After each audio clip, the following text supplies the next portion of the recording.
Déclaration. En notre qualité de conseil de M. Kabinet Silla, actionnaire unique de la société Joma Group SA, inculpé et placé en détention provisoire le 3 novembre 2022, avons l'honneur de porter à la connaissance de l'opinion nationale et internationale ce qui suit.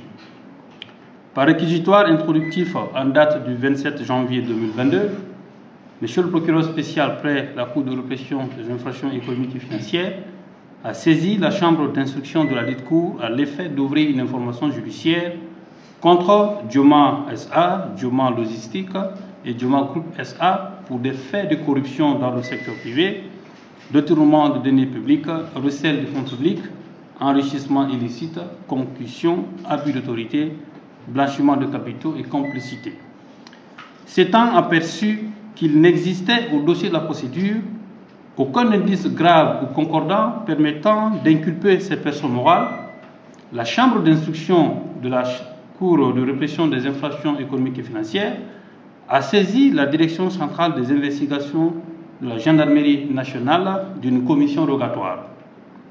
En exécution de cette commission rogatoire, cette direction a transmis à la chambre d'instruction 3 procès-verbaux d'audition de Mme Traoré Fatoumata Diakité, administratrice générale de Joma Group, un procès-verbal d'audition de M. Kabinet Silla, un PV d'investigation de la douane, un procès-verbal d'investigation enrichissement illicite et le procès-verbal de synthèse en date du 21 mars 2022. Ces enquêtes sur commission rogatoire ont conclu qu'il n'existe aucune raison plausible de nature à entraîner des poursuites contre M. Silla et Mme Traoré, qui d'ailleurs ne sont pas visés par le réquisitoire de M. le procureur spécial.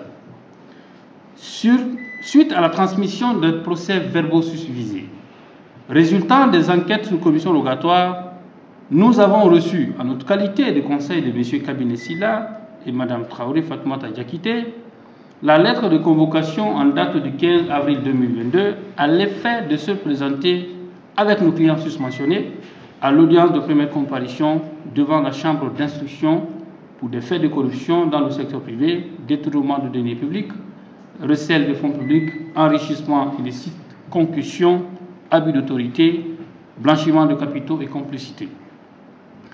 Aussitôt, par acte daté à Conakry du 29 avril 2022, nous avons adressé aux magistrats de la chambre d'instruction des observations dans lesquelles nous avons relevé l'inexistence de tout indice grave ou concordant de nature à justifier une quelconque inculpation de nos clients, et ce, sur le fondement de l'article 143 du Code de procédure pénale, subordonnant à peine de nullité l'inculpation à l'existence d'indices graves ou concordants. Face à la pertinence de ces observations, la chambre d'instruction a renvoyé sine die cette audience en nous informant qu'elle nous appellera dès que nécessaire. C'est dans ces circonstances que la chambre d'instruction a pris elle-même l'initiative de saisir la chambre spéciale de contrôle de l'instruction par voie d'ordonnance numéro 069 /CI /CRIEF /2022 en date du 9 mai 2022 intitulée Ordonnance aux fins de saisine de la chambre spéciale de contrôle de l'instruction, à l'effet d'obtenir l'annulation du procès-verbal de synthèse en date du 21 mars 2022. Par arrêt numéro 018 en date du 5 juillet 2022, la chambre spéciale de contrôle de l'instruction a déclaré irrecevable la demande d'annulation de la chambre d'instruction et l'a renvoyée à mieux se pourvoir pour lui avoir soumis la dite demande par voie d'ordonnance alors qu'elle aurait dû le faire par voie de requête. Il apparaît de tout ce qui précède qu'en sollicitant l'annulation du procès-verbal de synthèse en date du 21 mars 2022, la chambre d'instruction de la CRIEF s'accorde avec M. Kabinet Silla et Mme Traoré Fatoumata Diakité qu'il n'existe au dossier de la procédure aucun indice grave ou concordant. Il en est de même pour la partie civile, l'État guinéen, qui, dans ses conclusions en date du 18 juillet 2022, avait lui aussi demandé l'annulation du même procès-verbal de synthèse.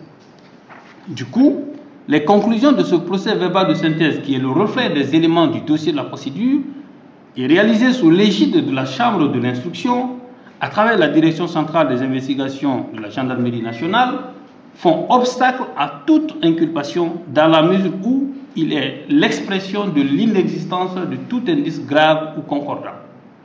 D'ailleurs, cette annulation n'aurait jamais été demandée si les conclusions étaient en faveur des poursuites contre nos clients, ce qui met en évidence la prééminence de la présomption de culpabilité au détriment de celle d'innocence, pourtant seule consacrée par notre droit positif. Toujours est-il, cette annulation n'a pas été obtenue.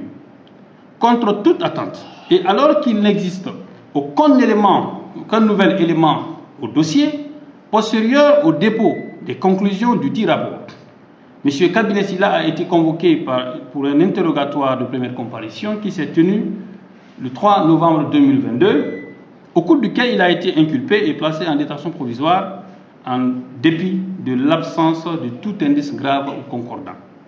Telles sont, sur le plan juridique, les circonstances regrettables dans lesquelles M. Kabinet Sylla a été, en toute illégalité, inculpé et placé en détention provisoire. C'est pourquoi nous, avocats de M. Kabinet Sylla, dit Bill Gates, dénonçons avec la dernière énergie cette pratique de notre âge qui n'est nullement en faveur de l'état de droit que nous entendons construire. C'est même contraire au slogan des nouvelles autorités selon lequel la justice serait la boussole sous cette transition. Espérant que le droit finira par l'emporter sur l'arbitraire dont M. Kabinet Sylla est victime aux yeux de tous, car nous, ses conseils, nous nous battrons jusqu'à la victoire finale. Pour preuve, à date, une requête aux fins d'annulation de son inculpation, une déclaration d'appel contre l'ordonnance de son placement en détention préventive et une requête aux fins d'examen immédiat de cet appel sont déposées. Vive l'état de droit, Conakry le 4 novembre 2022, le collectif signé Maître Joachim Bilimou, Maître Lansine Sylla, Maître Alma Missa Morita. Nous vous remercions.